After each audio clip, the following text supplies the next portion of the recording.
Welcome to the Haunters Playground, the place where people who love everything spooky and scary come to play. And today we're with David S. Friedman. Hello, David. Hi, Chris. How's it going? Going well. We're at WaveMaker Studios. David, why don't you tell everybody what it is that you do? So WaveMaker Audio provides audio services for production and post-production services. And so, now, are you classified as an engineer? Because I think that's what I told. That's true, yeah. So I'm an audio engineer, and yeah, both in training and by trade and practice. So, for those who aren't in our industry, explain to them exactly what an audio engineer does. So, audio engineers are responsible for recording, editing, and mixing sound. And the types of projects we get involved with are commercials, film, television programs, as well as what we call industrials, which are corporate communication projects, such as internal training for a corporation, for example. So, one of the reasons why I wanted to bring you on, not only for the fact that we've worked together for a couple of years now, I guess, a lot of independent movie makers and haunted houses and everything like that, everybody's going to use audio somewhere, some way. We've talked about you doing some audio for independent films, but one of the things in the haunted house industry, some go with music, others go with sound effects, and others go with ambient sounds. What are some of the things that people who may not have a huge budget, what are some of the things that they can do as far as creating those sounds? Or how can they make those sounds stand out without, just turning up the volume? Right. So, yeah, when it comes to independent filmmaking, half the battle, I think, is simply getting to an environment that's quiet.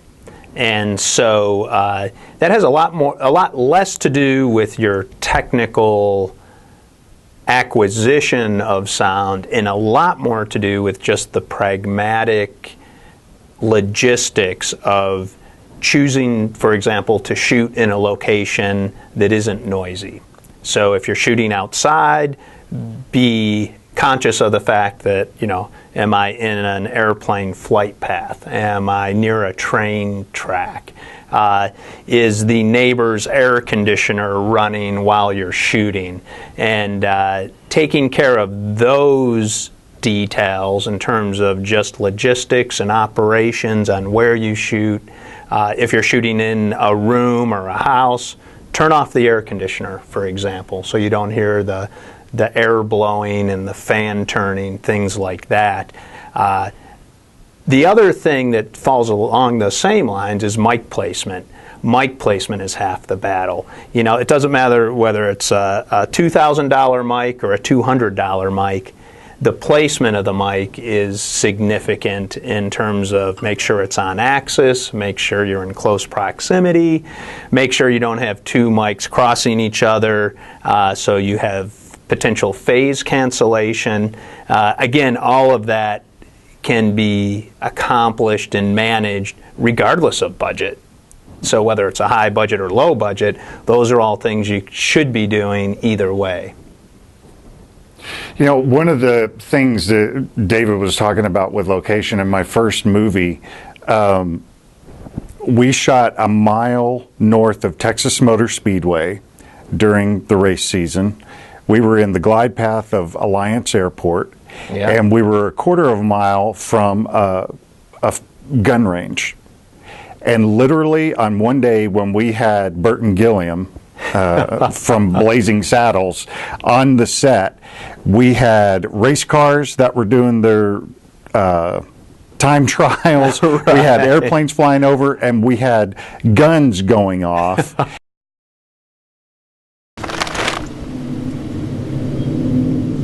think that's Jack's boy. He called me and said he didn't come home last night. You didn't see anybody else around here, did you? The Anderson girl, she was supposed to have been out with him last night. No, he's all by himself. You know, people are going to start asking questions again. You know, I told you I would help you with this, and I always have. But we can't keep covering this up year after year after year. Look, the last thing I need is the state police coming in here and breathing down my neck and checking out everybody's backyards. This is a peaceful town. Ned, they pay me to keep it that way. And because of someone like you, people watching the movie had no clue because they were able to go in and remove all that noise.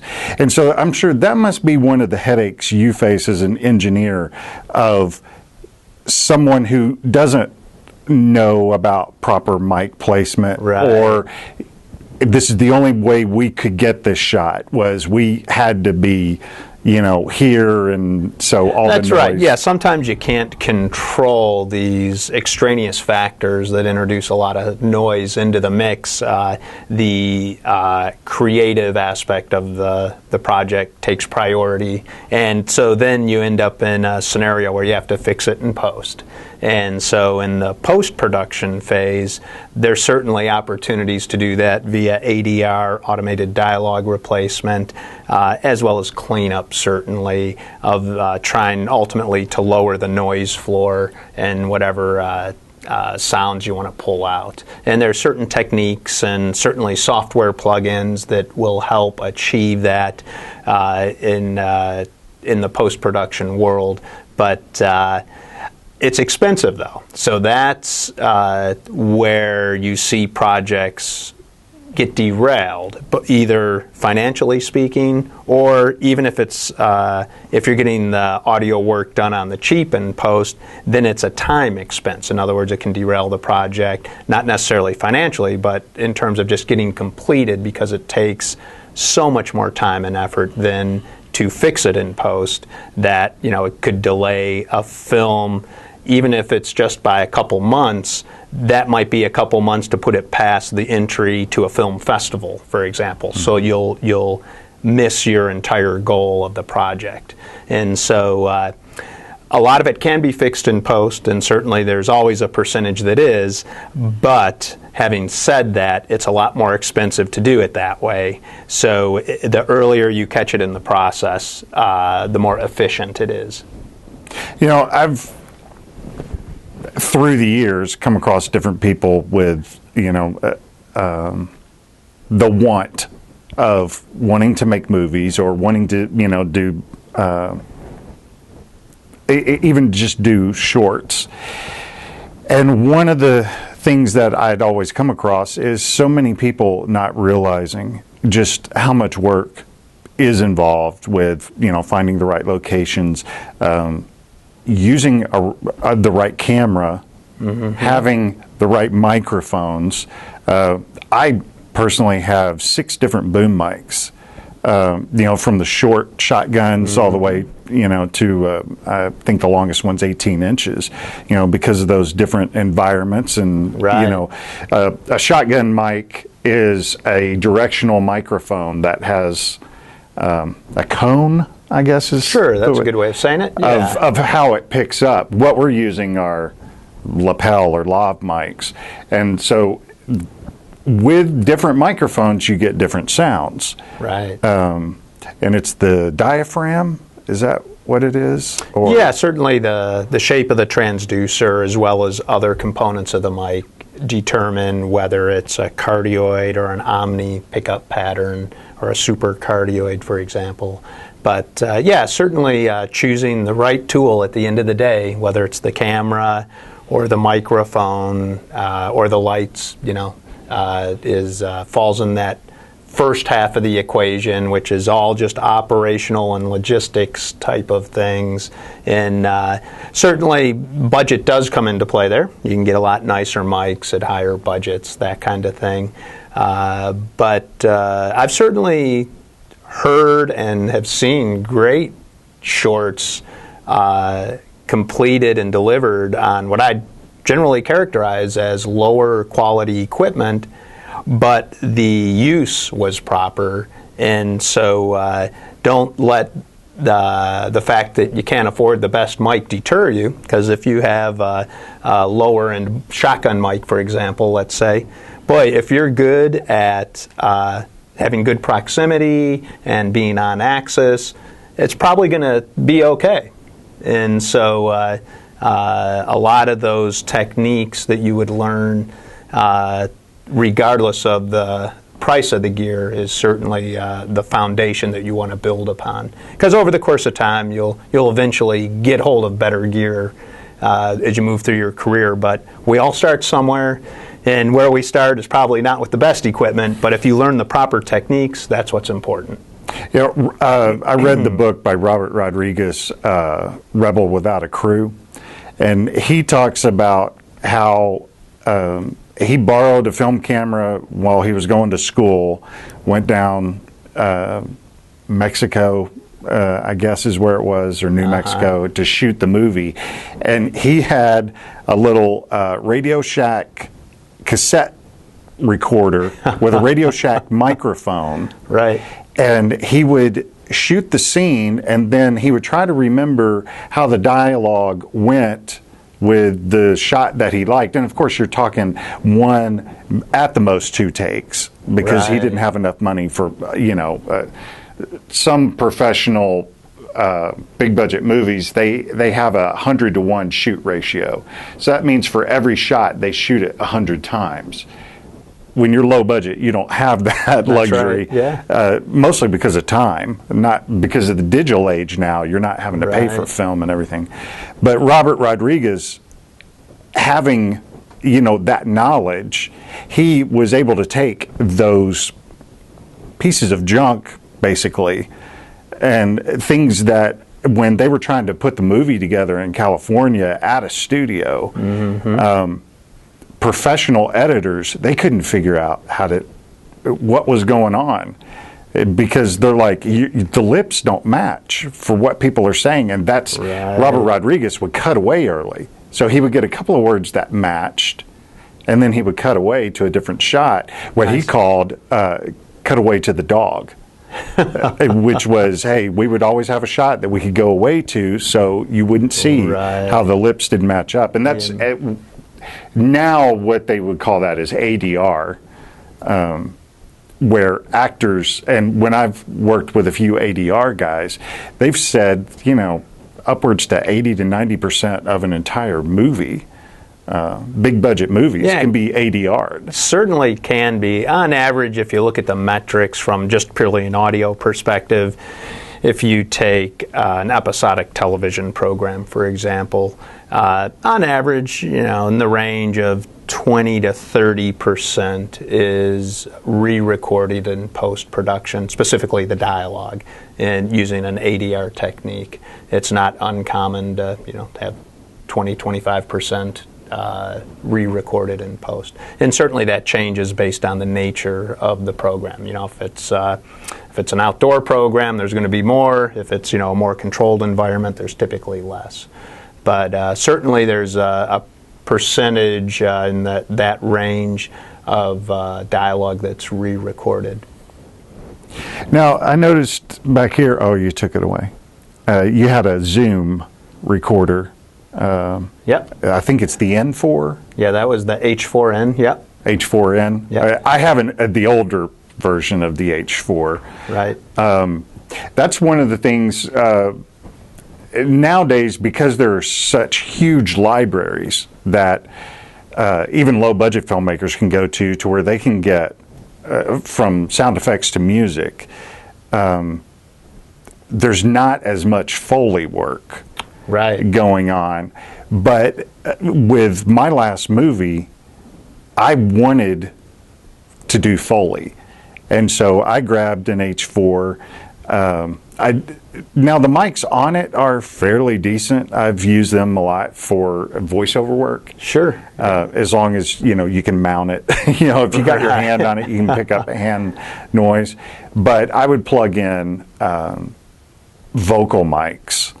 That way I could put them right next to whatever, and between axe chopping and stuff like that. Nice. And I knew that I needed to do my Foley work in as much as I could soundproof environment. I basically went to the most interior room in the house, shut the doors, put it was a bedroom, so I took the mattress and put that in front of the door. Right. And then got on the floor, and it was a carpeted room, so I didn't have any extra noise, and put the mic right down next to it. And, I got axe chops, and some of the sound effects that I used, it was supposed to be a knife being sharpened. I didn't exactly like how I was using an actual whetstone to sharpen the knife, and it wasn't giving me what the sound I wanted, and I ended up using just 2 pieces of metal. Yep. And that's one of the things that I used to hear years ago, that they would use frying bacon as the sound effect for rain. Right. And it's just one of those things. And so, I'm thinking people who want to do their own sound effects, because sometimes there are not sound effects that exist for certain things out there. And like you said, the actual sound of an item, sharpening the knife, may not have the proper intensity, let's say, for whatever the scene is. So ultimately you create what is something that's realistic and believable, but it's more like a hyper reality, where it's somehow overemphasized or different in a way that makes the scene more emotional. And so in doing that, you still want to have the believability that it's metal scraping, but maybe you want it to have a certain zing, so it gives you a little scare as well. And you can do that during your Foley stage, or maybe you choose to do that in post as well, and you can layer in other sound effects with it as well that will still keep it believable but give it a bit more emotion as well. Now, I use Adobe Creative Suite to do all my video editing, my visual effects, with After Effects, sound booth for doing my audio. Nice. You, on the other hand, being an audio guy, you're going to use Pro Tools, right? Right. Yeah, we're Pro Tools 10 is the current version, and I'm sure that will move along quickly as well as things advance. But Pro Tools is one of the main audio editors out there when it comes to professional post-production work. There's other great tools out there as well. That one has found its way to be, perhaps a de facto standard across audio post-production companies. Now, I don't use Pro Tools, and so I don't know. But when I would talk to people years ago, you used to have to do a whole bundle. When you bought Pro Tools, you had to get other kind of equipment that matched up with your board. And I see here, you don't have an audio board. Right. So y'all have Pro Tools has gone completely digital now. Absolutely. Yeah. The days of large consoles is gone, both whether it's in post-production or production, in terms of live audio as well. Everything's gone digital, so everything's computer-based. It's software-driven. You can purchase consoles. They look like consoles, but all they are very large encoders. They're really no different than the mouse that you use to drive your keyboard. It's just like having 100 little mice to control your software, but they're just, whether they're sliders or things that look like knobs, they're really just software encoders, and you're controlling the application software via these what look like a standard audio console, but really it's hooked up to your computer, and you're doing your editing and mixing via the software in the computer. Yeah. So, you know, if you take in how people have talked about, you know, when CDs came out and they started talking about getting rid of vinyl records, you lose the warmth. The vinyl is so much better than a CD. And going strictly to digital now, it seems like a little bit colder of an interface. Right. But would you say the technology's there? Well, there's certainly characteristics of the old analog boards that are somewhat hard to recreate in the digital world. It comes down a lot to the preamps that are used for the microphones. So whether you're editing and mixing on a complete digital system or on an old analog system, there has to be a microphone preamp in that signal chain somewhere. And the quality of that preamp in a lot of ways is what determines the warmth and characteristic of what's being recorded. So if it's dialogue that you're recording, if you have a cheap preamp in that signal flow, it's probably going to sound thin. If you have the same microphone, assume it's, you know, of a decent quality, plugged into a nice preamp, it's probably going to sound a lot warmer. And so that determines a lot of it. And then certainly in the old analog boards like the APIs or the Neves, they had a certain warmth based on their circuitry that colored the sound, but typically in a good way. And people gravitate towards that for music in particular today to replicate that, and they do that either by going back to the old analog boards, or in the digital world there's now plugins, Neve plugins, etc., that emulate that color and those warm characteristics that you can use in your digital processing. And so it's still a little different at the end of the day. It doesn't sound exactly the same, but it's pretty darn close. And I'd say that if applied properly in the digital world, it's you can achieve nearly the same warmth and quality as you could with the old boards. In the movie space and commercial space, it's perhaps maybe a little less important. You can easily achieve a great warmth in that. In music, however, I think it becomes a bit more debatable, because in music you really want to achieve this color in a way that just some of these old analog boards have, and people love it. And so at any rate, in the digital world, they now make plugins specifically to color the sound, like the Neves and the APIs, etc., that sound great. And and for the majority of things, they're perfectly applicable.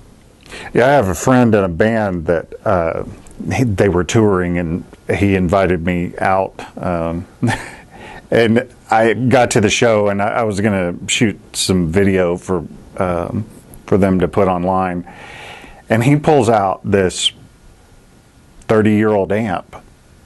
And I'm like, what are you doing with that? And he goes, man, I have tried every new amp that's out there, and this one just sounds awesome because it's got the old tubes in it. And that's it. They warm up and sound great, and yeah. And so they definitely hear it. I am partially deaf in this ear, and there have been... Oops, sorry. There have been times when you and I have been doing stuff, and you would comment on how something sounded, and it's kind of like, I hear it, but I don't hear it, you know? Right. And that's one of the things that I was listening, it's some famous rock and roll guy who's been archiving his stuff for a long time now. Nice. I can't remember who it is. He's a famous guy. But he is basically... he has created with engineers a new way of, I guess, compressing the music. that is different than WAVE and AIFF and MP3, because he said what the world has done by creating MP3 has destroyed music. And I can sometimes hear it. Like, there have been times when my wife would play off the store shelf CD in her van, and then she would make a copy for me to have in my truck. And it's of course her van and my truck are going to sound different, but there'd be times where I'd take the copy out and put it in her van, and it's like, there's something missing. I don't know what it is. Can you explain what that compression does, and maybe for those who have to use MP3s, because there's so much stuff that won't even accept a WAV now, a WAV file. Can you explain kind of what the bottom line, 128 kilobyte, or what would be the bottom line? Well, certainly, and I'd agree with the gentleman that said the movement to MP3s has negatively impacted the quality of music overall. And the reason, or one of the reasons I should say that is the MP3 format, albeit a great invention, it's kind of a dumbed down way of recording. It's a format specifically designed to fit a lot of music into a small storage space. That's one of the reasons it was created.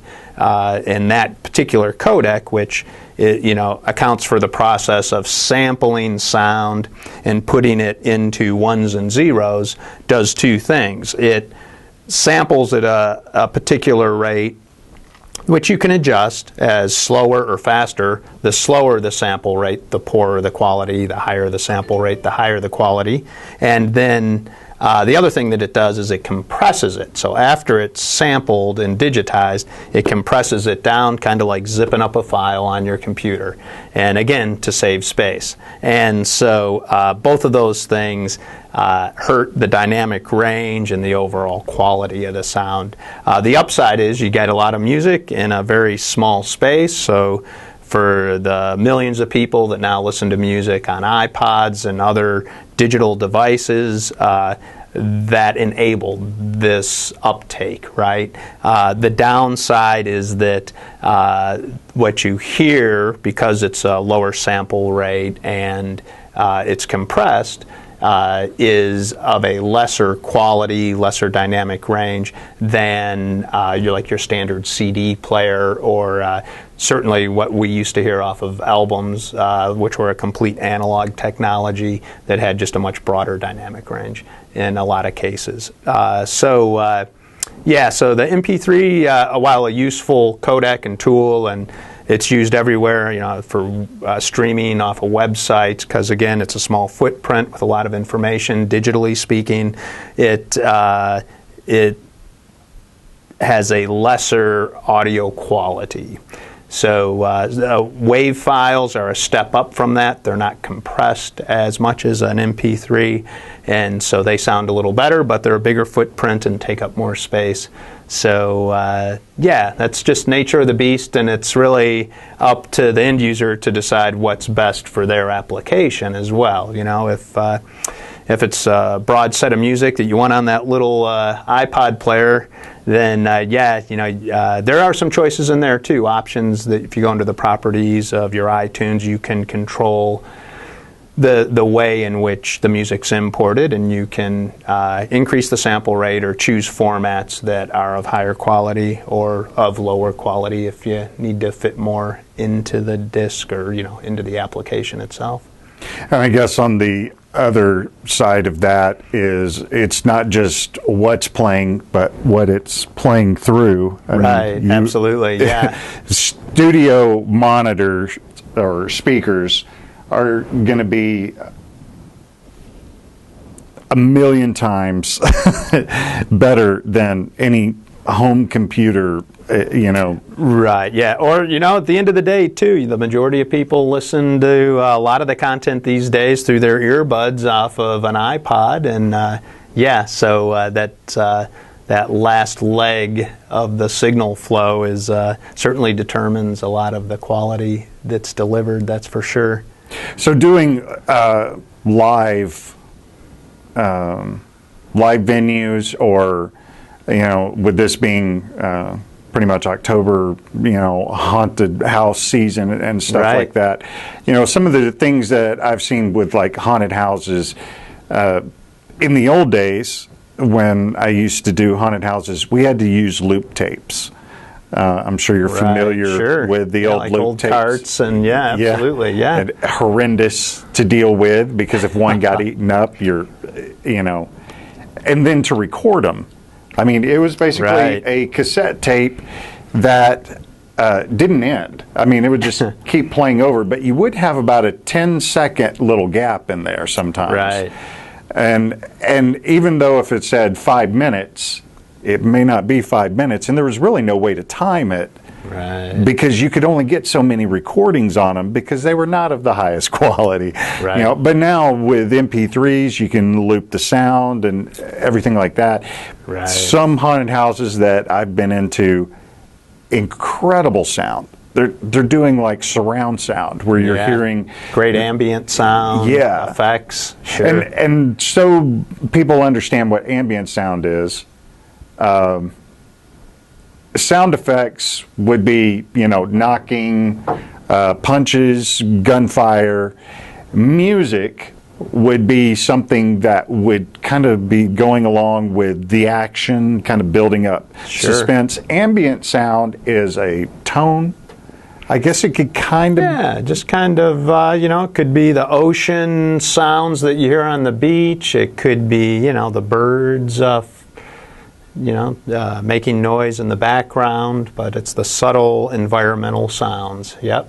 Those things that you would hear naturally in that environment, which when you're on set for a movie, you're trying not to capture that. That's right. Yeah. And then when you're in post, you're like, we got to throw in all these birds chirping and traffic in the background. That's right. But then you have control. Because that's right, yeah. Because that's in my last movie we had police car sirens, because police were coming down the street, and it sounded great on set. The problem was when they would turn them off, and that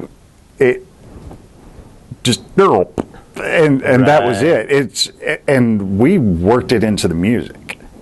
So the everything got combined together, and it flowed. And so when you're creating ambient sounds, and that seems to be in a world all its own. I worked in the last movie with a guy who not only did our sound, but he also worked on sound effects. Right. But he created ambient for what were torture scenes that, when I ended up watching those scenes that I had edited, I'd seen them 100 times, I had put in all the sound effects, but he tweaked those sound effects, sound sweetening basically, and put in that ambient sound. It gave it a creepiness that had not been there before. Right.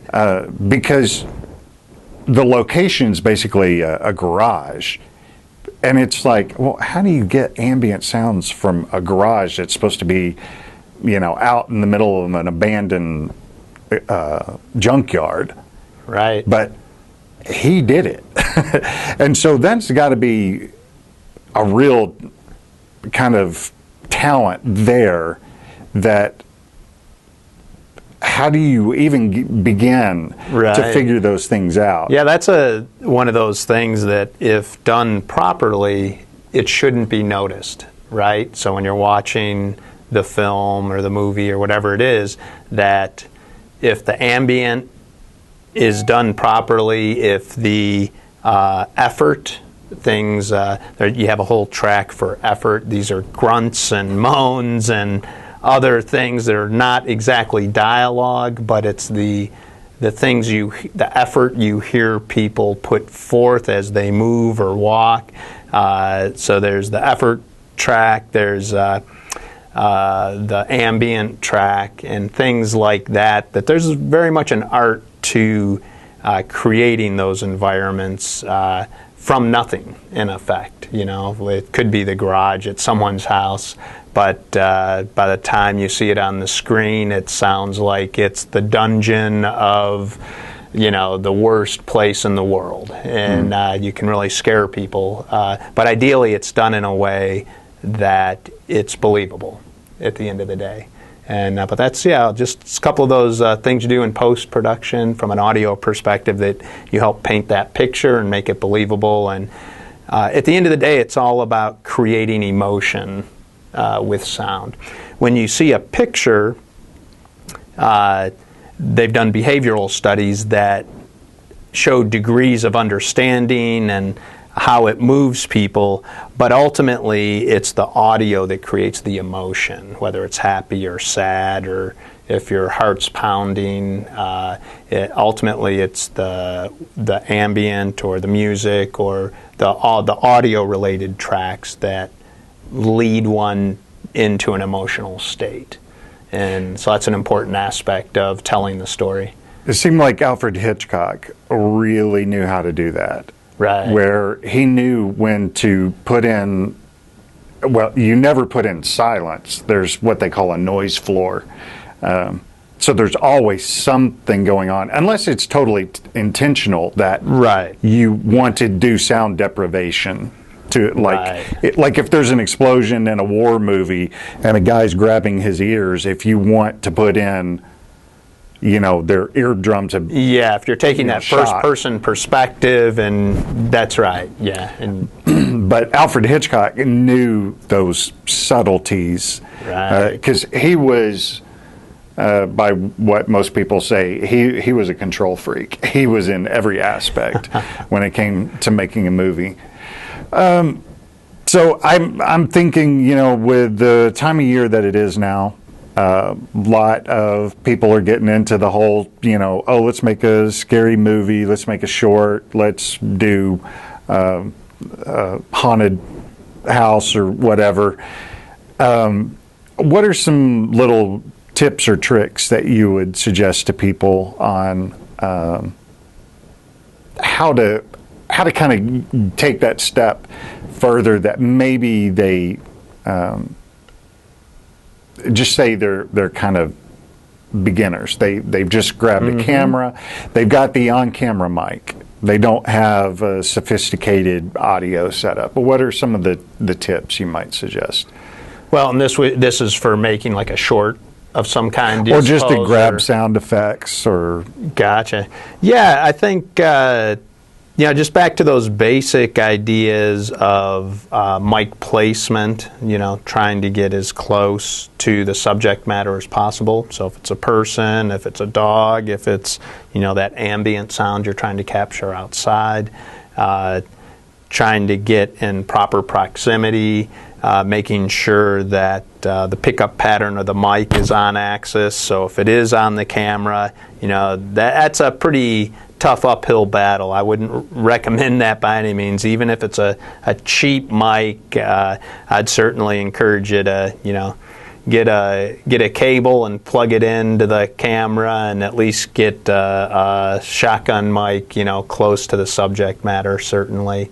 And just those basic things, trying to get into an environment that's quiet as possible, that kind of stuff I think is huge, and get you halfway there at least. And those types of things. The other thing to think about too is your workflow in terms of how you're going to manage the audio relative to the picture. So certainly if you're recording directly to camera, you won't have sync issues because your video and audio is already synced up.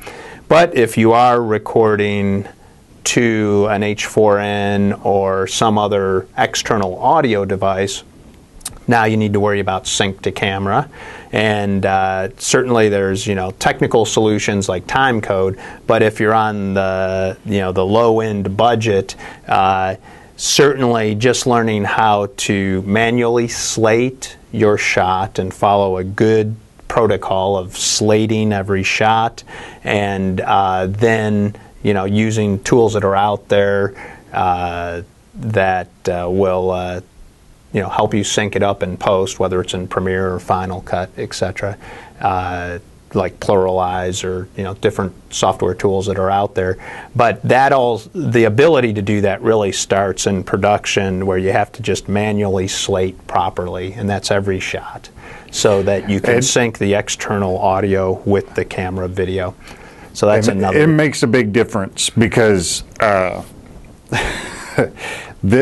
have been brought projects where they said, "Hey, can you sync our audio to our video?" Oh yeah, no problem. And they didn't slate. And when he's talking about slate, for those of you who don't know, the old clapboards where they would, action and drop it. When you have your audio, like right now, we have the audio running right to the camera, so we have no need to slate. So it's kind of funny when I see people with audio running to the camera and they go up and slate. You don't need to, Right. It's not necessary unless you got a bad camera that doesn't keep that synced. But when you do have an external recording device and you need to sync those up, that's the cheapest way, and just doing your hands. Yeah, because that's the poor man's slate right there. Just having your hand clap, even. Sure. Because you'll see, because even if you're still recording to an external audio device, you still want to run the audio on your camera, so that will help you sync up your sound as well. And so if you have at least a decent video editing system to where you can see the sound waves, you'll see the clap. That's right. And you line those two up, and then you're pretty much set. That's right.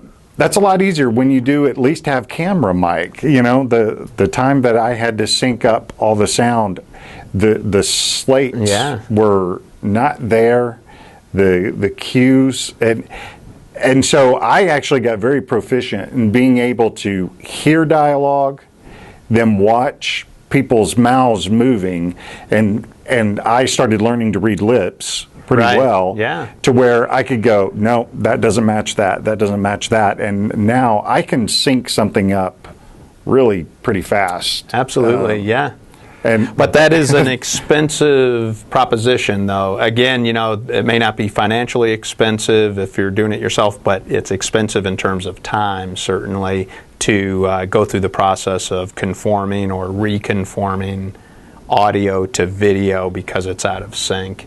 And so it's just simply easier to do it right when you're in the production phase, or pay for it in post-production is the alternative, where you have to manually sync things up. And it's doable. It's just takes a lot more time.